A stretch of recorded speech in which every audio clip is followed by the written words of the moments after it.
ಬದುಕನ್ನು ಮನುಷ್ಯ ಪೂರ್ಣವಾಗಿ ಅರ್ಥ ಮಾಡಿಕೊಳ್ಳಲು ಸಾಧ್ಯವಿಲ್ಲ. ತಾಯಿಯ ಗರ್ಭದಿಂದ ಧರೆಗೆ ಬಿದ್ದಾಗ ಆರಂಭವಾಗುವ ಈ ಬದುಕಿನ ಪಯಣ ಮುಂದೆ ಬಾಲ್ಯ, ಯೌವನ, ಮುಪ್ಪುಗಳನ್ನು ದಾಟುವ ಪ್ರಕ್ರಿಯೆಯಲ್ಲಿ ಅನೇಕ ಪಾಠಗಳನ್ನು, ವಿಸ್ಮಯಗಳನ್ನು ಕಲಿಸುತ್ತದೆ. ಬದುಕಿನಲ್ಲಿ ಪಡೆದುಕೊಂಡದ್ದನ್ನು ಯೋಚಿಸುತ್ತಾ, ಕಳೆದುಕೊಂಡಿದ್ದನ್ನು ಚಿಂತಿಸುತ್ತಾ ತಾನೇ ನಾವು ಮುಂದೆ ಸಾಗುವುದು. ಬದುಕು ಒಂಥರ ವಿಚಿತ್ರವಲ್ಲವೇ? ನಾವೆಣಿಸಿದಂತೆ ಎಲ್ಲವೂ ಆಗುತ್ತದೆ ಎಂಬ ಭ್ರಮೆಯಲ್ಲಿ ಸಂತೋಷ ಪಡುತ್ತಿರುವಾಗಲೇ ಬದುಕು ಮಗ್ಗಲು ಹೊರಡಿಸುತ್ತದೆ. ಬದುಕಿನಲ್ಲಿ ಸಂತಸವೇ ಯಾವತ್ತೂ ತುಂಬಿರುವುದಿಲ್ಲ. ಸುಖ ಬಂತೆಂದು ಖುಷಿ ಪಡುತ್ತಿರುವಾಗಲೇ ದುಃಖ ದುತ್ತೆಂದು ಆವರಿಸಿಬಿಡುವುದು. ನೋವು ನಲಿವುಗಳ ಸಿಹಿ ಕೈಗಳ ಸಂಗಮವಾಗಿರುವ ಮನುಷ್ಯನ ಬದುಕು ಹಲವು ಬಾರಿ ಬರೀ ದುಃಖಗಳ ಸಂತೆ ಎನ್ನಿಸುತ್ತದೆ.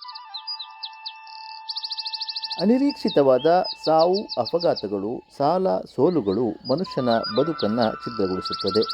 ಬದುಕಿನಲ್ಲಿ ಯಾತನೆ ಕಲಿಸುವ ಪಾಠವನ್ನು ಸಂತೋಷ ಕಲಿಸುವುದಿಲ್ಲ.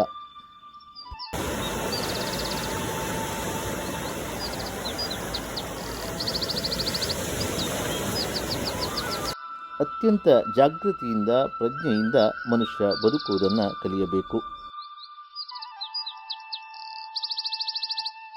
ನಾವು ಸಹಜವಾಗಿದ್ದರೆ ನಮ್ಮ ಬದುಕು ಅತ್ಯಂತ ಸರಳವಾಗಿರುತ್ತದೆ. ಆದರೆ ನಾವು ಆಸೆಯ ಬೆನ್ನೇರಿ ಬದುಕನ್ನು ಕಠಿಣ ಮಾಡಿಕೊಳ್ಳುತ್ತೇವೆ. ಮನುಷ್ಯ ಬದುಕಿನಲ್ಲಿ ಸುಖ ದುಃಖಗಳನ್ನು ಸಮಾನವಾಗಿ ಸ್ವೀಕರಿಸಲು ಕಲಿಯಬೇಕು.